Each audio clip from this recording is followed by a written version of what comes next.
back. Wait, where am I? Today we're looking at the new Justice track, Generator, which is part of their upcoming album that'll be out this year. Hey, if Justice can take 8 years to work on a new album, then I think I can take 2 years to make a video. This is an interesting track for them. It doesn't have necessarily all the Justice elements you'd come to expect. First thing that I noticed listening to this track is that there's a lot of use of these rave stab samples. If you ever heard the track from the prodigy Charlie, that meow meow meow.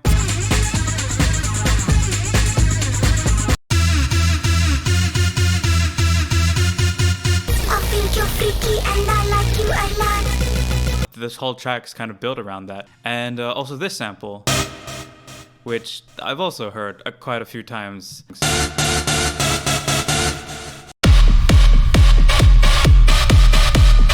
So I was thinking, okay, well, I know there's like 2 samples that I recognize already in this track. Where can I find more of these? And I thought, oh yeah, I know the plugin Rave Generator. It's essentially just a collection of all these rave stab samples just in one plugin. So I opened up this plugin to like look for those samples. And then I noticed another sample that was also used in the same song, also in Rave Generator, which is the intro of the track. And then there was another sample as well, also from Rave Generator. So it started to dawn on me, oh, did they use this plugin and just call the song Generator after the plugin Rave Generator? And I can confirm, yes they did. You can quote me on this. I'm confirming it right now here at me on Wiki. Let's just start with the drums. We got our typical, a really nice clean kick and a nice snappy snare. But we're also layering that snare with a pre-shifted clap to sort of give it that, it starts just a bit before the downbeat, just to sort of lead into it. It's almost like it sucks into the downbeat, giving it just that extra oomph. Now that I'm in FL Studio 21, I can turn down individual samples so that they can be, this one can be louder, it can be quieter. I don't need to actually like change the volume up here because that would affect all of the samples. And it also has fades now, really cool. By having this like smaller kick before the next one, it gives it a little bit of like a bounce. Then we're just adding some small little hats here and there.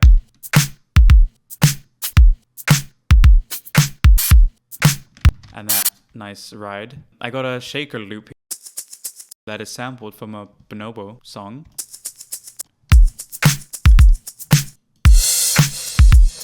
Then we start to get to the main sort of loop of the whole song, and this loop is really what the whole track's built off of. You get a call and response thing going on with the first stabs, and then the Reese that sort of takes over afterwards. And then it'll go down to this like really low note for a moment, gives it a really sort of interesting sound, and then they layer together to do this little like end dance part. On the effects, there's a lot of reverb going on. I really had to boost the EQ up a lot to really get the bass out of these samples, and then some reverb because they're very spacey. Even another reverb here, because this one will get automated in and out. That's the main body of the track right there. So how can you repeat that for like a whole song without it getting really boring? They add a lot of stuff to keep it interesting. First one that we're coming up to is a switch in the drums. So we're going from the main drums that we have into what I think is a 606 drum kit.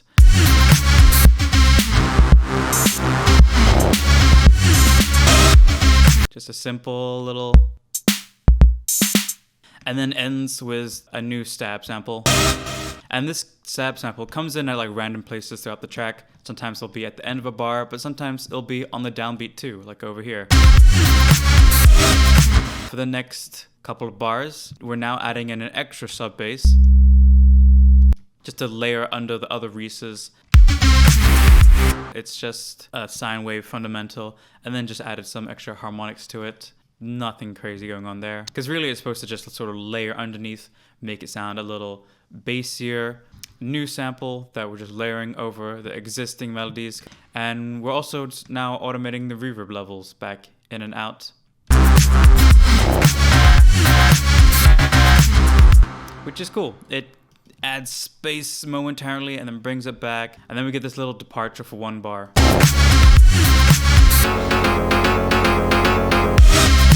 Which is yet another sample. Just another sample from Rave Generator. You can also add time signatures to FL Studio. This can be nice if you ever want to like do one of these like weird bar things, because what would normally happen is that you have it, but then the rest of your track, it doesn't align up with the background grid. So using a time signature change, even if you're not actually changing the time signature, that doesn't matter, because you can still drag this around and you see how the grid is changing along. So if I wanted to have it start here, I can, or if I want it here, which I do, then now it's like lined back up with everything. And now we finally get to the justice elements coming in here. These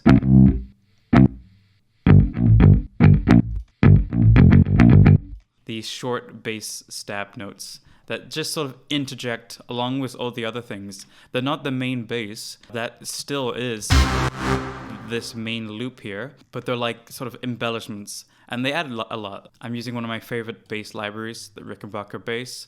Started on the night session, but I did change a lot of this to sort of really make it crunchy and stand out in the mix.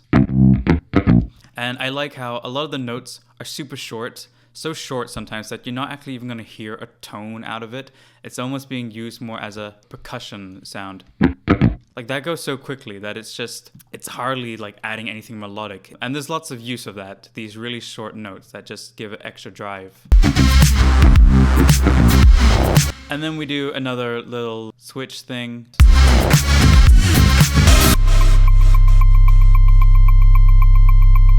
It has the sub bass again, although this time it has a bit more extra harmonics to make it sound a little bit more overdriven. And this really like high-pitched sawtooth, which gives it almost like a sort of digital interference sound.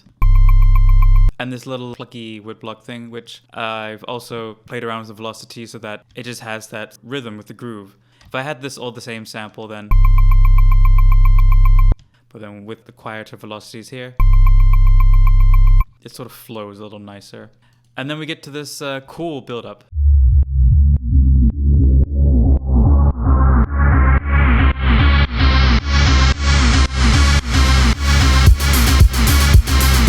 We're still using that Hoover sample, but this time the drums here, I believe, are Linn drum samples. And this clap was very phasey in the song. I'm guessing, that's just a creative decision. It sounds like, when you have two samples that are playing on top of each other and they start to phase. If I have like a crash sample on its own, that just sounds like a normal crash sample. But if I like move one just like a fraction forward, you kind of hear this whoosh, phasing effect. I could have just done the same thing, like have two claps that are like one's just barely shifted from the other, but instead I got this stereo enhancer thing where you can offset one of the channels, which normally would give it an almost stereo effect. If I turn this up, the Haas effect, if you know that, delay one side of the channel sounds wider, but I'm mixing it back down to mono so that it does create this phasing effect.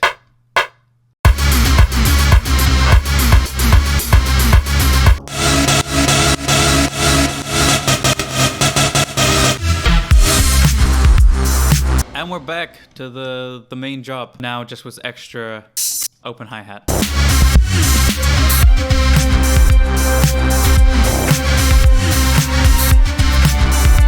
But now we got strings. Yes, we're getting very dramatic here.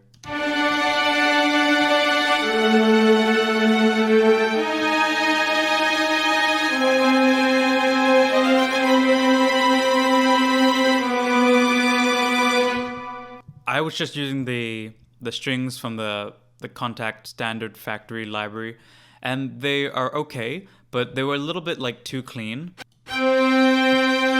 And I liked the sound of the tremolo strings.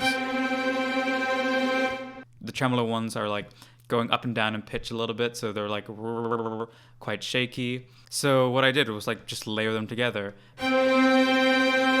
which kind of just made them sound more full, a lot more similar to the track. I also have these staccato notes here, just because these, although they're good for like holding down, when you like play them really shortly, they don't have much of an impact. So that's what the staccato ones here are for. Then we get to like this last section.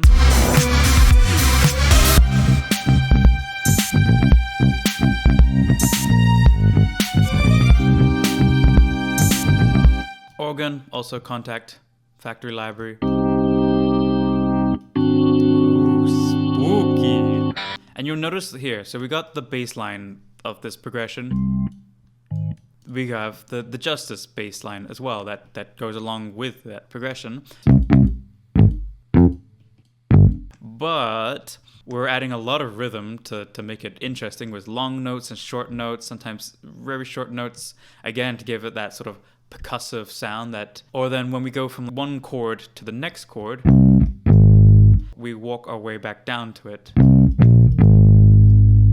Like for instance, when we go to G and then to F, we're going through up all these notes.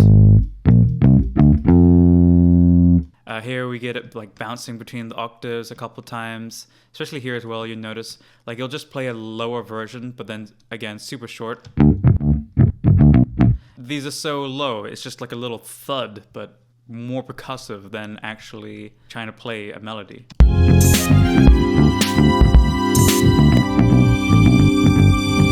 And then that's all I did because I got tired. But it's just the same chords like a couple more times with some more effects on them. And then we go back to the main job. That's it. That's the song. So I made this in FL Studio, but I'll also have a version in Ableton converted by my website, Jukeblocks, that does in fact do project file conversions. The main reason why I haven't made any videos in the last 2 years is because was working on this website. You can do so much more with it now. You can edit stuff and can generate templates and then download it. And then, whoa, we got a new thing here. And not only do we have note generation now for bass lines and chord progressions and like little small melodies here and there, but you can also have my samples that I've created specific for genres. So if you're like working in the house, you'll get house presets and house samples that will just make it sound more like you're in that actual style of music. Oh yeah, I like added audio notes if you like your drums and audio, because a lot of people do. So you can do that as well. Everything's in audio now.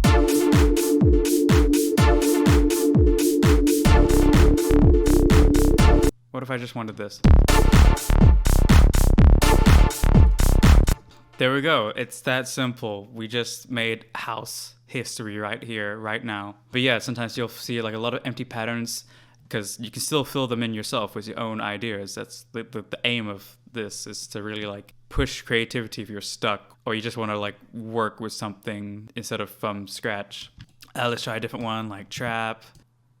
This one? Sure, let's do this one.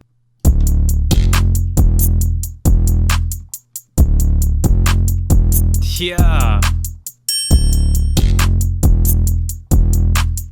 I didn't do anything here. This was just generated. Yeah, so that's what I've been doing for the last 2 years. Thank for everybody who's like continued to support me on there, who still subscribes or just gives feedback and or sends things in that break, because I'm always trying to improve it and make it better. I hope to continue doing that. But now also maybe do some other things too. Maybe some more videos, maybe some music. Yeah, that's the goal for this year. We'll see how it goes. So until then, until next time, I hope to see you soon. Take care, everybody.